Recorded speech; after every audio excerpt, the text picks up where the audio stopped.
2026 துலாம். இந்த துலாம் ராசியை பொறுத்த வரைக்குங்கிறதுமே 2026ங்கிறது ஒரு முக்கியமான வருஷங்கள் தான். அது எதன் ரீதியான முக்கியமான விஷயங்கள்னா, முதல் விஷயங்கிறதுமே இடமாற்றங்கிறது நடக்கும்.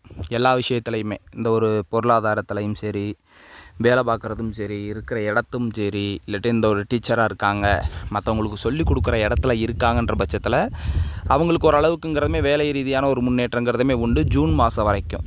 சரிங்களா? ஏன்னா ஜூன் மாதத்துக்கு மேற்பட்டு ஒரு சில தொழில் ரீதியான தடைங்க வேணால் முதல்ல தடையாகிறதுங்கிறதுமே தொழில் தான் ஜூன் மாதத்துக்கு மேற்பட்டு. ஆனால் அதுக்கு ஈக்குவலான விஷயம் என்ன நடக்கும்னா, நீங்கள் தொழில் ரீதியான முன்னேற்றம் கேட்டாலும் பண ரீதியான ஒரு ஸ்டாண்டர்டில் உங்களால் இருக்க முடியும்.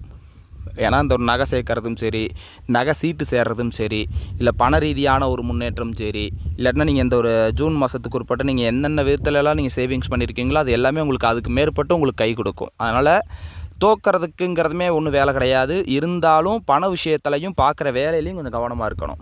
யாருக்கு அட்வைஸ் பண்ணுறதுங்கிறது வேண்டாம். உண்டு வேலை உண்டுன்னு இருந்துட்டாலே போதும். இந்த துலாம் ராசிக்குங்கிறதுமே இதுக்கு மேற்பட்டு ஓரளவுக்கு சிறப்பு. ஆனால் ஜூன் மாதம் வரைக்கும் கொஞ்சம் நல்லா இருக்கும். அதுக்கு மேற்பட்டு ஒரு சில தடைகளை கொடுக்கும். சேவிங்ஸ் பண்ண ஆரம்பிச்சிருங்க, ஓரளவுக்கு சிறப்பாக இருக்கும்.